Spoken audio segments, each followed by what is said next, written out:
Hello there, friends.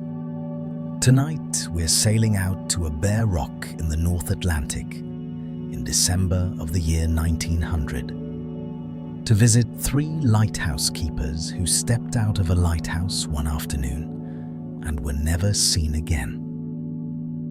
This is the mystery of the Flannan Isles, and it is, by some distance, the strangest true story the sea has ever refused to explain. Before we cast off, if these slow journeys through history help carry you off to sleep, take a moment now to subscribe to the channel, but only if you genuinely enjoy what we do here. We'll be back to do this for you again, every single night. And if there's a story from history you'd like to fall asleep to, leave it in the comments. The best ideas always seem to come from people listening in the dark. While you're down there, tell me where you're listening from and what time it is. Is it 2 a.m. in West Virginia? Well, we want to know. Now, dim the lights. Pull the blanket up. If you can hear a soft pulse swaying gently underneath the music, side to side, like water against a hull, that's meant to be there. Let it rock you. Get your feet tucked in, too. Where we're going tonight, the wind has opinions. Comfortable? Then let's pause for a moment and ask a few questions. Did 3 experienced lighthouse keepers really vanish from a locked island all at once, without a single witness? Was there truly a meal sitting half-eaten on the table, as if they'd leapt up mid-bite? Did the Lighthouse Logbook really describe a terrible storm on days when, according to every weather record, the sky was calm? Did the clocks on the wall all stop together at the fatal moment? Was it a rogue wave? A ghost ship? Foreign spies with an unexplained interest in lamp maintenance? And what, exactly, would a sea serpent even want with 3 lighthouse keepers? Some of those questions have answers. Several of them, you'll find, are the wrong questions entirely, and finding out why is tonight's whole journey. So picture it. You're standing on the deck of a small steamer, far out past the last of the Hebrides, watching a lump of dark rock rise out of a grey sea. There's a white tower on top of it. The lamp is out, and nobody is coming down to meet you. Let's begin the way everyone begins this story, with the legend. Here is the story the way it is usually told, the way it gets told in books of unsolved mysteries, around fires, and by people leaning in slightly too close. It goes like this. The day after Christmas, 1900, a relief ship arrives at the lighthouse on Eilean Mòr, the largest of the Flannan Isles, to swap out the crew. The lighthouse is staffed by 3 keepers. The ship blows its whistle. Nothing. It fires a rocket. Nothing. A man rows ashore and climbs the steps to the light, and what he finds there has been keeping people up at night, which is inconvenient for us, specifically, for more than a century. The door, the story says, is ajar. On the kitchen table sits a meal, half-eaten, meat, cheese and bread, abandoned mid-bite, as though the men had risen in a single violent instant.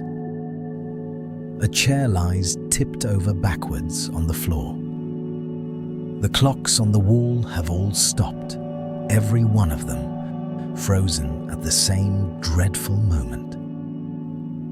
2 sets of oilskins are missing, but the third coat still hangs on its peg, which means one of the keepers walked out into a Hebridean December in his shirt sleeves, a decision with the kind of confidence wildly unsupported by the climate. And then there is the logbook. Oh, the logbook. On December the 12th, the second assistant, a man named Thomas Marshall, is said to have written of severe winds, the likes of which he had never seen in 20 years, and to have noted that the principal keeper was very quiet, and that the third man, a hardened sailor with a reputation for brawling, was crying. On the 13th, the storm still raging, all 3 men, the log says, were praying. And then the final entry, dated the 15th of December, just 6 words long. Storm ended, sea calm. God is over all. After that, nothing. 3 men, gone from a rock in the middle of the ocean, leaving behind a warm dinner, a stopped clock, and a logbook that reads like a confession to something nobody can name. It's a perfect story. Every piece clicks into place. The meal, the chair, the clocks, the weeping sailor, the prayer, the calm sea, the silence. It is tidy and terrifying and complete. And here is the thing. Told that way, almost none of it is true. Not the meal, not the chair, not the logbook. The truth, which is waiting for you near the end of tonight's journey, has survived in plain, handwritten records for over a century. And it is stranger than the legend, stranger and sadder, and in its own quiet way, more beautiful. But you can't see why yet. To see why, you first need to know the place. Because this story did not happen just anywhere. It happened on an island that had been collecting strange stories for 1,000 years before anyone thought to put a light on it. So, what kind of island ends up with a legend like that attached to it?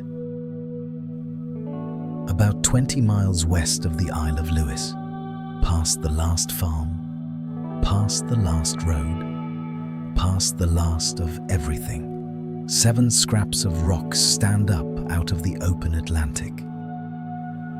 They are called the Flannan Isles, or, in the older and considerably better name, the 7 Hunters. They are made of some of the oldest stone on earth, dark, hard rock, the kind that doesn't erode so much as endure. No one lives there. No one has ever really lived there. The islands are too small, too steep, and too thoroughly surrounded by an ocean that treats them less like land and more like an ongoing disagreement. The largest of the 7 is called Eilean Mòr, the Big Isle, which at roughly 40 acres is the kind of name you give things when your standards have adjusted to the local conditions. Its cliffs drop sheer into the sea, and the coastline is slashed with deep, narrow gullies the Scots call geos, drowned ravines where the swell funnels in and bursts against the rock. Hold on to that detail. It matters later, more than almost anything else tonight. For centuries, the islands had exactly two kinds of visitor. In summer, men from Lewis sailed out to graze their sheep on the rich grass. And the sheep, the stories insisted, came home suspiciously fat, as though the island fed them on something it never showed the shepherds. The birdmen came too, for the 7 hunters belong mostly to the seabirds, puffins and gannets and storm petrels in their wheeling thousands, the true population of the place, who watched every coming and going of men with the mild interest of permanent residents observing tourists. And here is the thing about Eilean Mòr. It was strange long before 1900. Near the top of the island stands a tiny ruined chapel, barely bigger than a garden shed, dedicated to a saint named Flannan. The lighthouse keepers, with the deep reverence of men who lived next to it, called it the dog kennel. For centuries, people from Lewis would sail out in summer to hold ceremonies there. And the old accounts say that visitors followed careful rules on the island. You did not call things by their proper names while you stood on it. Certain words were swapped for safer ones, as if the island were listening. The sheep grazed there were said to come back fat and strange. There were stories of tiny bones in the ground, of little people who had once lived among the rocks, and of a ghostly boat, the phantom of the 7 hunters, that came and went where no boat should be. Now, is any of that true? Almost certainly not. The careful word-swapping customs existed all over the Hebrides, not just here. The tiny bones have never been found by anyone with a trowel and a credential, and the phantom boat has, to date, declined every interview. But that's not really the point. The point is that for 1,000 years, this island made people lower their voices. It was the kind of place that collected stories the way other places collect rain, so that later, when 3 men vanished from it, the shelf was already stocked. Which raises an obvious question. Who looks at a rock like that, remote, sheer, haunted by reputation, and mostly vertical, and decides to build a house on it? The answer is Victorians. Specifically, Scottish Victorians, which is the most dangerous kind, engineering-wise. By the 1890s, the waters around the 7 hunters had been collecting shipwrecks for as long as ships had existed, and the Northern Lighthouse Board, the body that kept Scotland's coasts lit, decided the rock would have a lighthouse. The man who designed it was David Allen Stevenson, of the great Stevenson family, a dynasty that built nearly 100 lighthouses around Scotland's coast, and also, in its spare time, produced the author of Treasure Island. Some families pass down a nose. The Stevensons passed down an inability to look at a wave-battered rock without drawing up plans for it.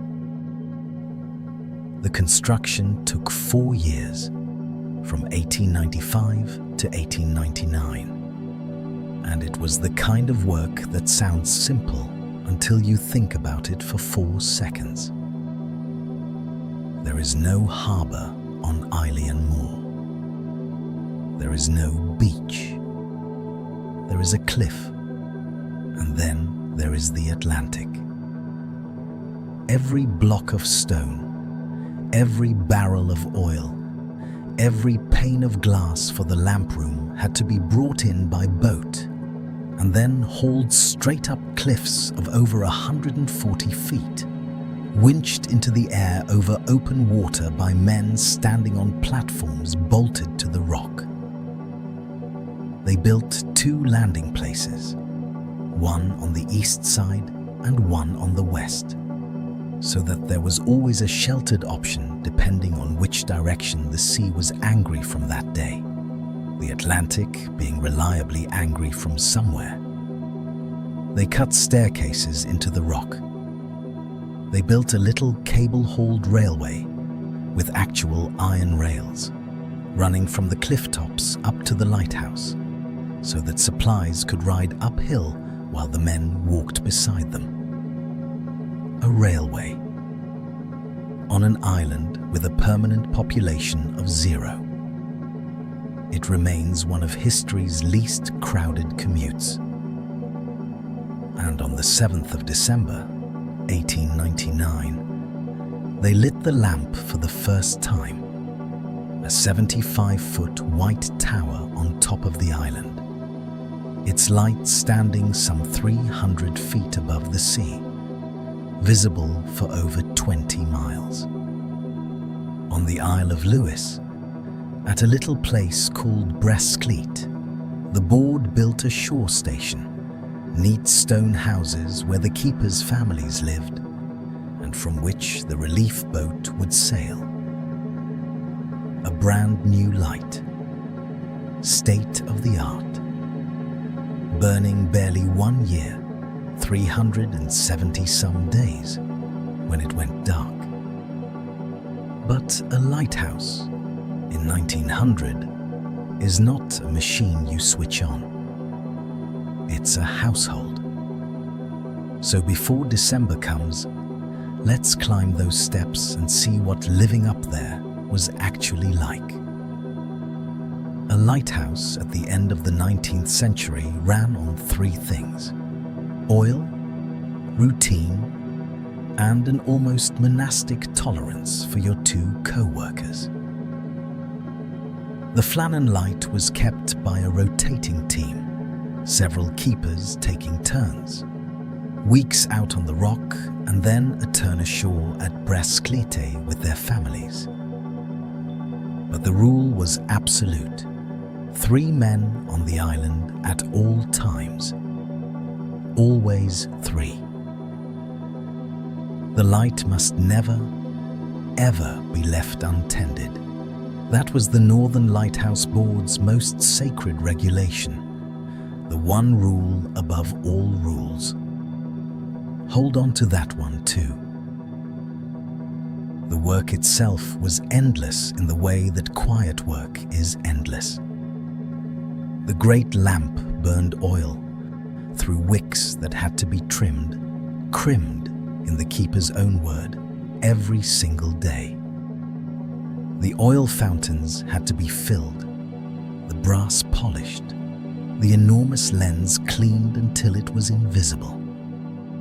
Every morning at 9, readings were taken: barometer, thermometer, the state of the wind, all of it noted down, first on a slate in the day's rough hand, and then copied neatly into the official logbook. Think about your own morning routine for a moment. The alarm, the snooze button, the staring into the middle distance waiting for the kettle. Now imagine that routine, except the kettle is a half-ton lamp. The commute is 160 steps in a gale, and if you skip a day, ships die. It does rather reframe the snooze button. And the isolation was total in a way that's genuinely hard to picture now. There was no radio. Wireless telegraphy existed, but it hadn't come to the Flannans. There was no cable. If the keepers needed help, their entire communications network was a flagpole. On the Isle of Lewis, 20 miles away, the board paid a gamekeeper named Roderick Mackenzie to watch the island. Him and in practice his 2 teenage sons, who would squint through a telescope at the horizon each day and note in a book whether they could see the light burning at night. That was the system: 3 men, a flag, and 2 boys with a telescope. It worked fine, mostly, except in December, when the haze off the sea could swallow the island whole for days at a time, and the watchers on Lewis would faithfully record that they could not see the light, the tower, or, on the bad days, the island it stood on. Every couple of weeks, weather permitting, 3 words that did a great deal of work out there: the Hesperus would appear on the horizon with supplies and mail and a fresh face for the rotation. Relief Day was the island's entire social calendar. The boats standing off the landing, the cranes swinging boxes ashore, the little railway clanking its cargo up the slope. News from Brasclita shouted over the noise of the swell. Letters from wives. Tobacco. The world delivered in crates. And then the boat would shrink back over the water toward Lewis, and the island would go back to being 3 men, 1 lamp, and the entire Atlantic Ocean. Picture it from the lamp room at dusk, the whole Atlantic going dark, the first stars over the water, the lamp catching, the beams swinging out across 20 miles of empty sea. There were worse offices. There were also, as we're about to see, very few lonelier ones. So that's the rock, and that's the work. Now for the part of the story that matters most and gets told least: the men. In December of 1900, 3 keepers stood the watch on Eilean Mòr. The principal keeper was James Ducat. He was the man in charge, a career keeper, careful and experienced, with a wife and 4 children back at the shore station. The Lighthouse Board's superintendent, a man named Robert Muirhead, had picked Ducat for the Flannans personally, and he chose him the way you choose someone for the job nobody can check up on, because he was one of the best they had. The second assistant was Thomas Marshall, a younger man. And here we should mention one small thing about Thomas Marshall, one little administrative detail that sat in his record. He had once been fined 5 shillings, call it a chunk of a week's pay, because in a sudden gale, some of the station's equipment had been washed away on his watch. 5 shillings. Remember the 5 shillings. It is one of the saddest details in this entire story, and it doesn't look like anything at all yet. And the third man was Donald McArthur, and Donald McArthur was not even supposed to be there. He was the occasional, the substitute.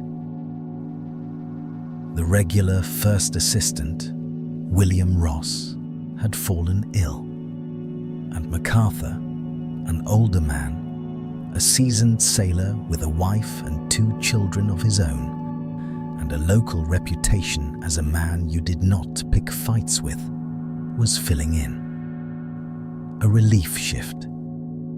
A favor, more or less. He stepped onto the rock as a stand-in, and he stepped into one of the great mysteries of the sea. Superintendent Muirhead knew all 3 of them, not from files, but personally. He had recruited each man himself, and the summer before, in 1899, He had lived out on the island with them for over a month while the station was being finished. He knew how they took their tea. None of these men was famous. None of them was supposed to be. They were workmen of the most reliable kind, keeping a lamp lit on the edge of the map so that strangers they would never meet could sail past safely in the dark. That's the whole job. That was the whole plan. Do the work, keep the light, go home to Bresclete when your turn came. December had other ideas. So let's go to the records, the real ones this time, and walk through what they actually say. On the 7th of December, 1900, the relief boat made its regular visit. Supplies came up the little railway. The ropes used for the landing were coiled, carried up, and stored neatly in their places. Whoever was due a turn ashore took it, and the island settled back into routine with Ducat, Marshall, and MacArthur on the watch. Exactly 1 year to the day since the lamp was first lit. And then comes the most ordinary week in the world. The logbook, the real logbook, runs through the 13th of December, and it is exactly as thrilling as a lighthouse logbook is supposed to be. Weather, readings, duties done. The slate, where the rough notes went before being copied in fair, carries the details for the 14th and then for the morning of the 15th. Barometer, thermometer, the wind, and the time the lamp was put out at dawn, all noted at 9 in the morning, in James Ducat's hand. No fear, no storm of the soul, no God is over all. Just a working morning on a working rock, written down by a careful man in the usual way. If you want to know what the 15th of December was supposed to be, you only have to look at any of the days before it. The lamp lit at dusk, the watches divided, the long hours in the lamp room with the beam wheeling overhead. The readings at 9. Breakfast. The wicks, the brass, the slow afternoon. Day after day after day, the same small wheel of tasks turning. The kind of sameness that would drive some people up a wall, and that other people, the kind who become lighthouse keepers, privately treasure. The 15th began as one more turn of that wheel. And the housework tells the same story, if you'll let it. Picture the scene as the evidence later fixed it. The lamp upstairs is crimmed and ready for the evening. Wicks trimmed, oil fountains filled, the lens and machinery cleaned. That's the morning's work, complete. Down in the kitchen, the pots and pans are washed and put away. The kitchen tidied, the midday meal cooked, eaten, and cleaned up after. Everything in its place. If you have ever washed up after lunch, you know the exact texture of that moment. The small, satisfied pause of a household squared away, the afternoon ahead. It is somewhere in that afternoon, the afternoon of Saturday, the 15th of December, 1900, after a finished lunch and a tidied kitchen, that the record of 3 men's lives simply stops. Not with an entry, not with a sign. The way a sentence stops when the ink runs out mid-word. Nobody on Earth knew it yet. The island kept its silence. The haze kept the watchers on Lewis blind, and the lamp upstairs sat clean, full, and ready to be lit, waiting for hands that were not going to come. But out on the dark Atlantic that very night, one ship was about to notice. Around midnight on the 15th of December, a steamer called the Arctur was beating her way towards Scotland, inbound from Philadelphia. Her captain, a man named Holman, knew this stretch of water, and he knew exactly what should be out there in the dark off his bow, the new Flannan light, sweeping its 20-mile beam. He looked for it. It wasn't there. He looked again, in conditions where he was satisfied he should have seen it plainly, and the place where the light should have been was simply a darker piece of the dark. He noted it in the ship's log and sailed on, which sounds cold until you remember that there was nothing else a ship could do. The Arctur reached port days later, on the 18th, and the report began its unhurried journey through the proper channels toward the Northern Lighthouse Board, moving at the speed of paper, which is the only speed anything moved in 1900. Meanwhile, the weather, with what can only be described as a sense of dramatic timing, slammed the door. The relief tender Hesperus, the little ship whose job it was to ferry keepers and supplies from Brestleet, was due to sail for the Flannans on the 20th. She couldn't. A run of ferocious Atlantic weather pinned her in port, day after day. The same brutal stretch of December that was mauling fishing fleets up and down the Scottish coast. The sea had closed the road. And so for 10 nights, the Flannan lights stayed dark, and the world failed to notice in the most human way imaginable. The watchers on Lewis squinted through their telescope and saw nothing. But in a December haze, they often saw nothing. Some days they couldn't see the island at all, never mind the lamp. So a dark light and an invisible one look exactly alike in the logbook. The report from the Arctur crept along its paper road. The Hesperus strained at her moorings. Nobody panicked, because at every single point there was a perfectly reasonable explanation for the silence. Distance, haze, weather, Christmas.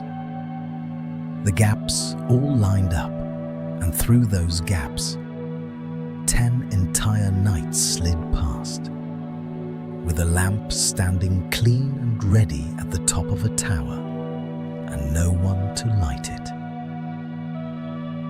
If you want a lesson in how the world loses track of 3 men, it is not negligence, and it is not ghosts. It's haze. It's paperwork. It's weather. It's everyone, quite reasonably, assuming. Then, on the day after Christmas, the sea finally allowed it. The Hesperus put out from Brestleet and steamed west. She reached the Flannan Isles around noon on the 26th of December, and the wrongness announced itself before anyone said a word. There was no flag on the flagpole, the standard signal of a station ready for its relief.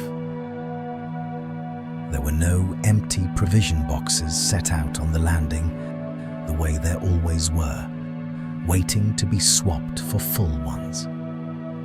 And there were no men, no figures on the steps, no one walking down to the landing with the unhurried gait of keepers who have been watching your smoke on the horizon for an hour. The island simply stood there, white tower on dark rock, offering nothing. The captain of the Hesperus, James Harvey, did the things a ship does to wake up a lighthouse. He sounded the steam whistle, a sound built to carry through gales, and let it roll around the cliffs.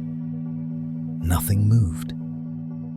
He fired a rocket and watched it bloom and fade over the island.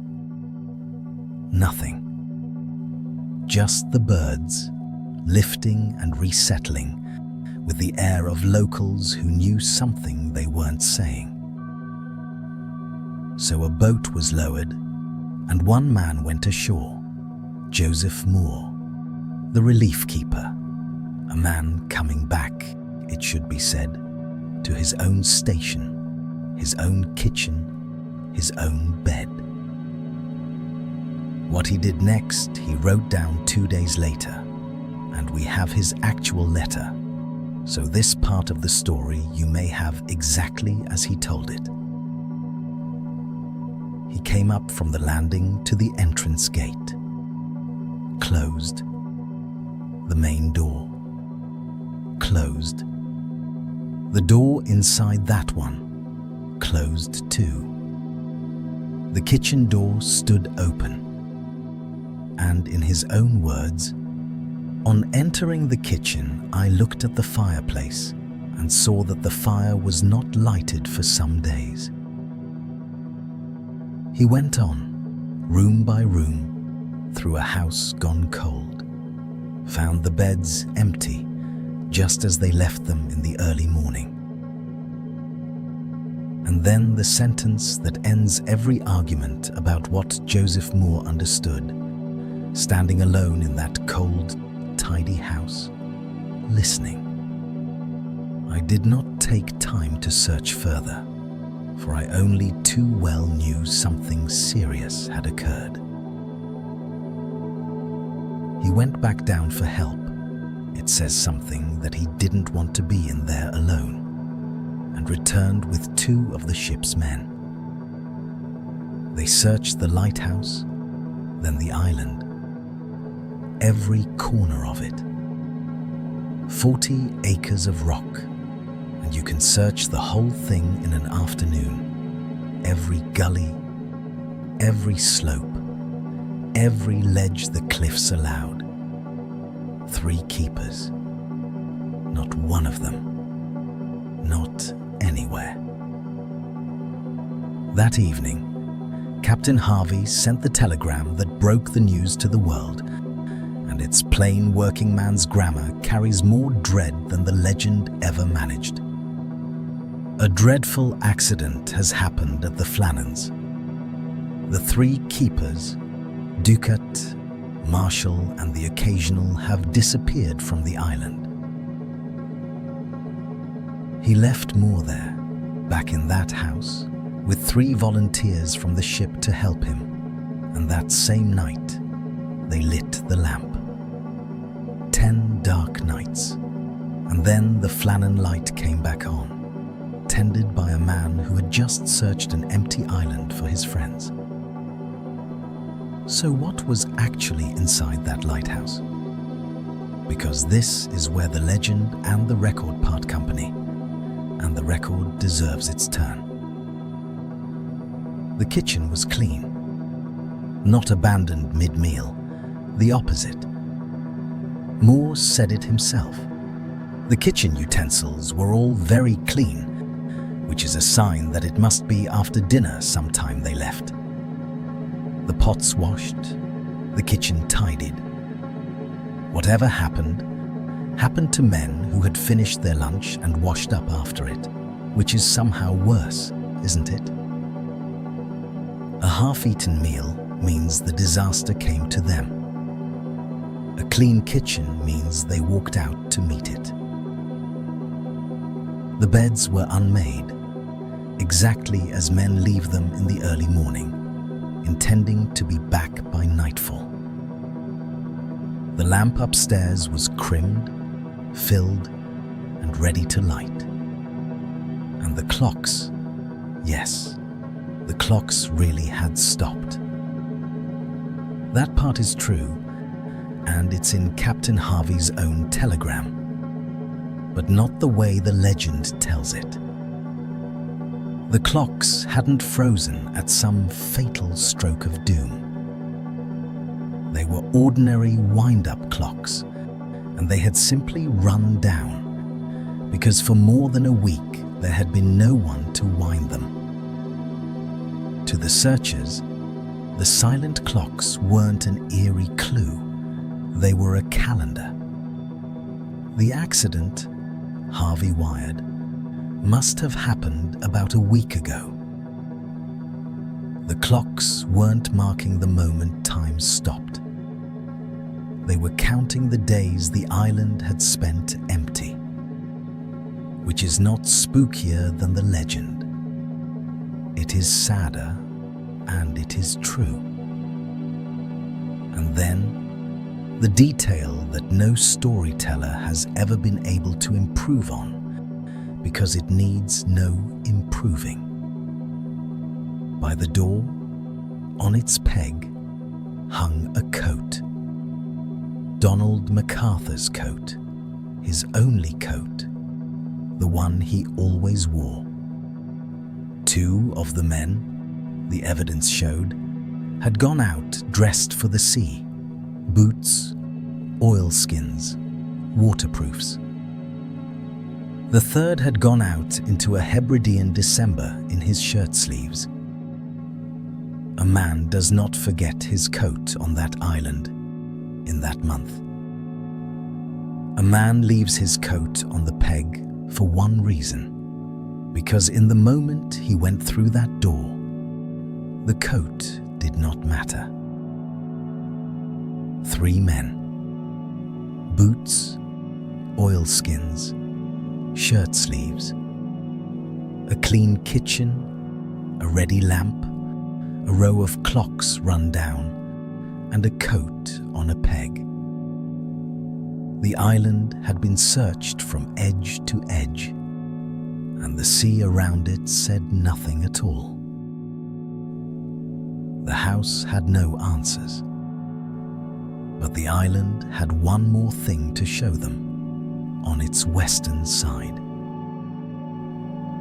3 days later, on the 29th of December, Superintendent Robert Muirhead arrived to investigate, the same Muirhead who had hired all 3 men, the man who had spent a month living beside them on that rock.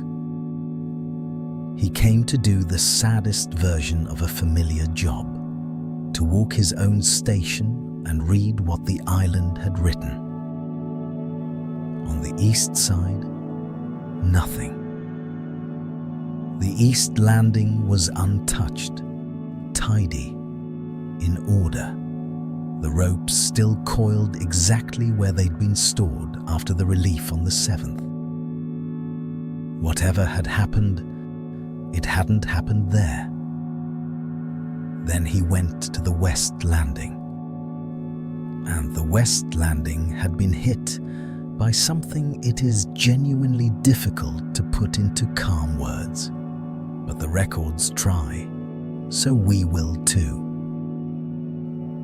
There was a wooden box used to store the mooring ropes and crane handles, and it lived wedged into a crevice in the rock 110 feet above the sea. Climb a 10-story building and look down. That's where this box lived. The box was gone. Torn out of the rock entirely, smashed.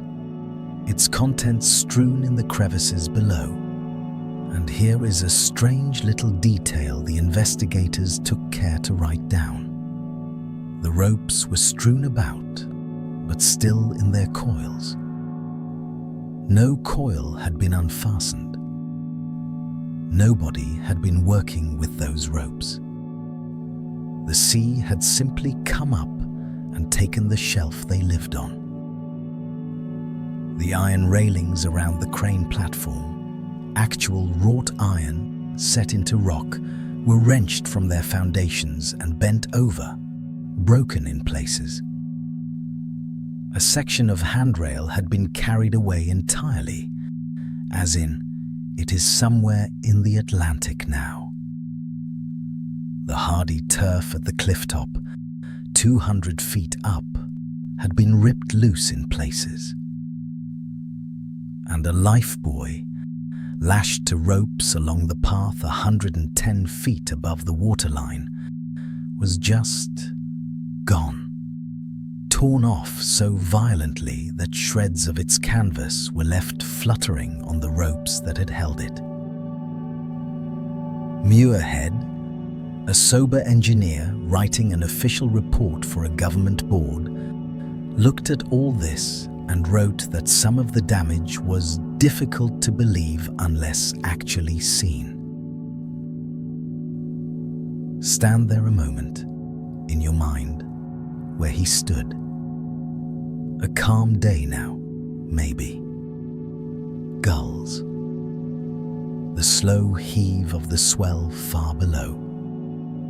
And all around you, written into bent iron and torn turf, the signature of water, ordinary seawater, the stuff you've swum in, reaching up 100 feet of cliff and more, with force enough to peel a station apart. The sea does not need to be a monster of legend to do things beyond belief. It only needs December, deep water, and a wall of rock shaped exactly wrong, or exactly right. That was the evidence. Box, railings, lifebuoy, turf. It pointed one way, and we'll follow it there shortly. But first, we owe Section 2 an apology, and it's time to deliver it. Because evidence has never once stopped a good story. And what the world did to these three men's story over the next century is its own kind of tale. Remember the story everyone tells? The half-eaten meal, the toppled chair, the weeping sailor and the praying keepers, and God is over all. Let's find out where every piece of it actually came from. Bring your receipts. This is the fun part. The meal and the chair arrived first, and they were delivered by, of course, a poet. In 1912, 12 years after the disappearance, Wilfred Wilson Gibson published a ballad called Flannan Isles, and it was a hit, the kind of poem schoolchildren ended up reciting. In it, the searchers burst in upon a table spread for dinner, meat and cheese and bread, but all untouched, and a chair tumbled on the floor. It's wonderful verse. It is also decor. Gibson never went there. He furnished that kitchen from his imagination, borrowing, you may notice, the abandoned dinner from the Mary Celeste, the way one borrows a cup of sugar. We know it's invented because the man who actually opened that door, Joseph Moore, wrote down what he found. And what he found was a clean kitchen and washed pots. The poet's table simply outsold the keeper's letter. Poetry does that. The logbook took longer, and its origin is, if anything, better. The terrified entries, Marshall weeping, Ducat, very quiet. 3 keepers praying, "God is over all," first appear in 1929, 29 years after the event, in an American pulp magazine called True Strange Stories, in a piece by a writer named Ernest Flannan. And the magazine's editor later confessed, in his own autobiography, exactly how the sausage was made. He said he spent less than half an hour researching each true story. And I quote, "All I needed for a true story were a few unusual facts, a name or two, a place or two. That's it." That's the provenance of the most quoted evidence in this whole mystery. A deadline, a name or two, a place or two. The fabricated log even describes a monstrous storm raging on the 12th and 13th of December, days when the actual weather records for the area show nothing of the kind. The real log's final written entry, from the 13th, contains no weeping, no praying, and no farewell to the Almighty. It contains the weather. Lighthouse keepers, it turns out, wrote about lighthouse keeping. And once the island had a furnished kitchen and a haunted logbook, the theories arrived like gulls to a fish cart.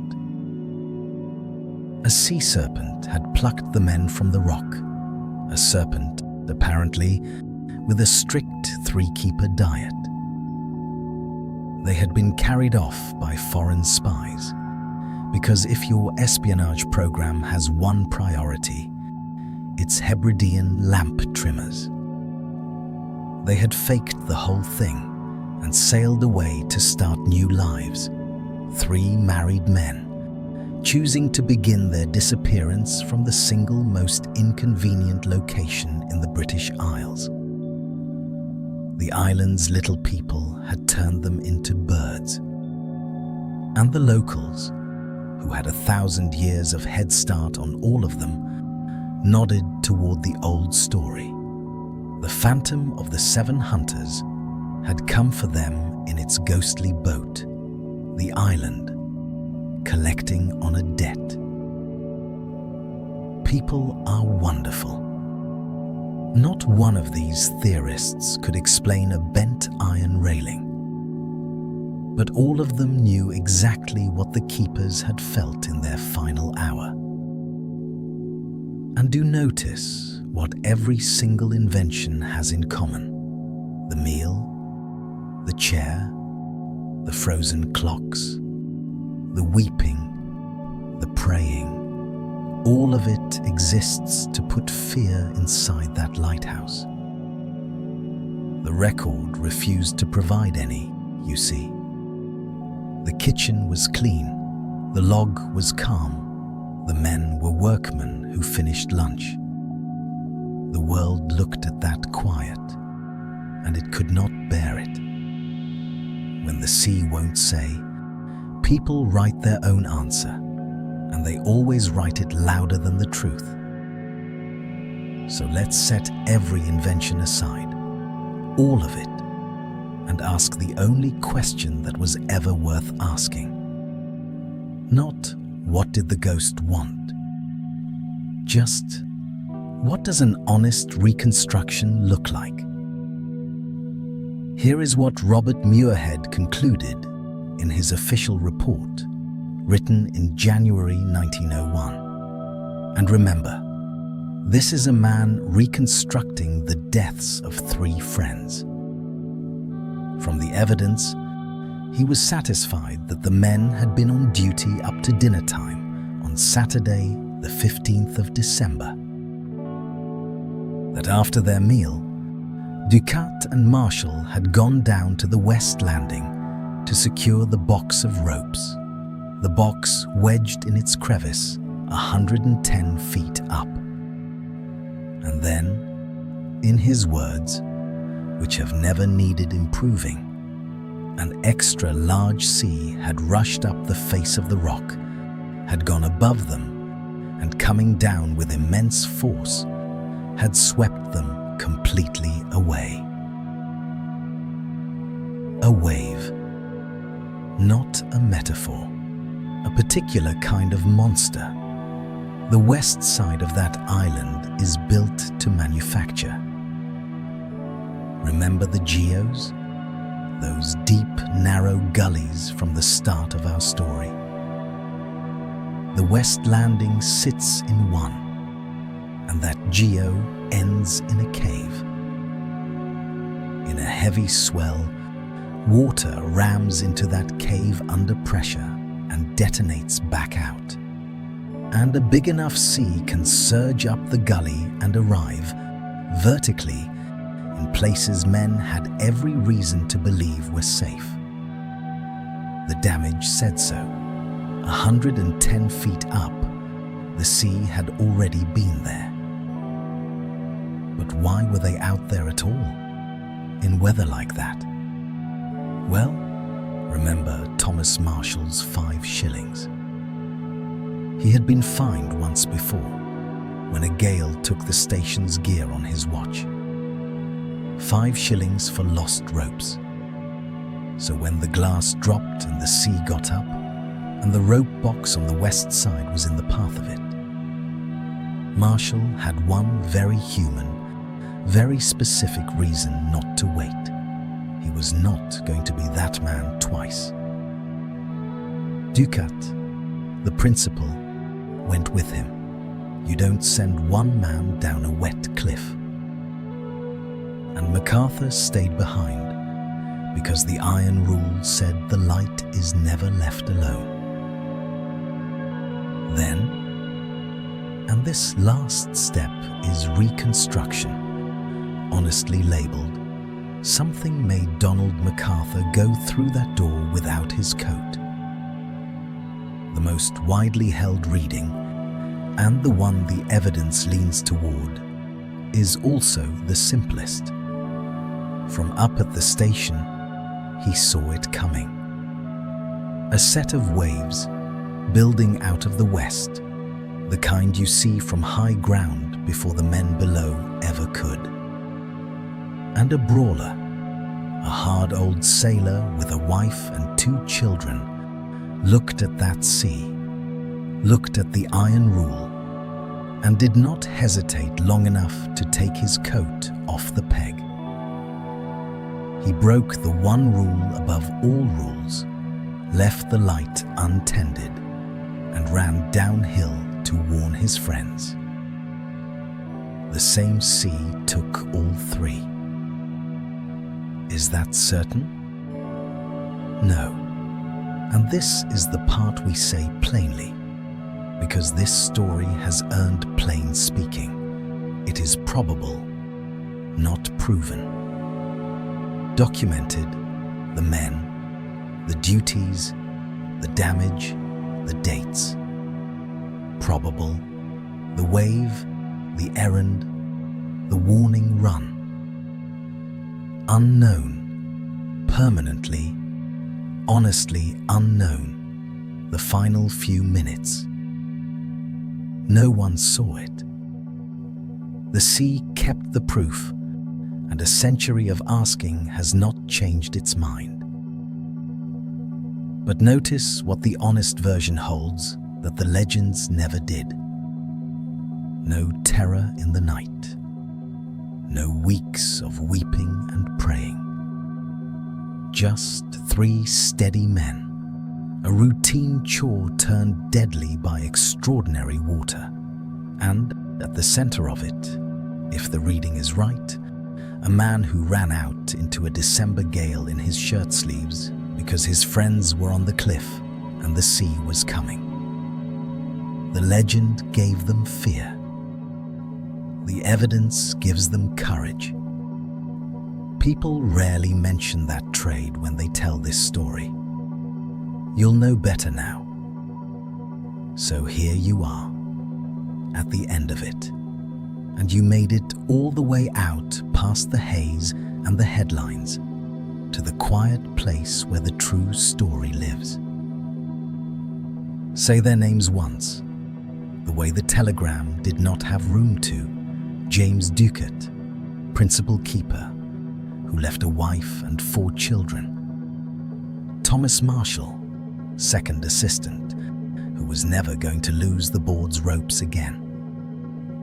Donald McArthur, the occasional keeper, the stand-in, the man who wasn't supposed to be there, and whose coat still hung on its peg because, at the last moment of choosing, other people mattered more. In the days after, Superintendent Muirhead did not send letters. He went himself to the shore station at Bresclate and called on the widows, the man who had hired their husbands, standing in their doorways in the dark of the year. And out on the rock, Joseph Moore kept the light. He was, the report says, very nervous. He had walked through that cold house alone, and some part of him stayed troubled by it. So a seaman was assigned to sit up with him through the night watches for a week or 2, so that the man keeping the lamp would not have to keep it alone. Even there, at the bleak end of the story, you find it. Somebody noticing, somebody staying. People look after each other in the dark. They always have. It is the oldest system we have, and it is still the best one. And the light itself? The light never failed again. Keepers tended it, 3 at a time, for another 70 years, until 1971, when the lamp was automated, and the last keepers stepped off the island for good. It burns to this day, all by itself now, sweeping its beam over the 7 hunters and the empty chapel and the old iron rails, out across 20 miles of black water, for sailors who will never know the story of the men who lit it first. The sea never gave its answer. The light goes on being the answer to something better. You, meanwhile, are a very long way from that cold water. You're warm. The doors where you are can simply stay closed tonight. Nothing is asked of you before morning. No lamp is waiting on your hands. If sleep is pulling at you now, you can let it take you. That's exactly as it should be. And it's a kind of luxury, you know. Somewhere out west of everything, on a bare rock in the Atlantic, a light is sweeping around right now, faithful and unmanned, keeping the old promise on its own. The waves come up the Geo on the west side, the same as they always did. The stone remembers the railway and the chapel and the 3 men. The sea keeps what it keeps. The light keeps everything else. Sleep well. You made it through.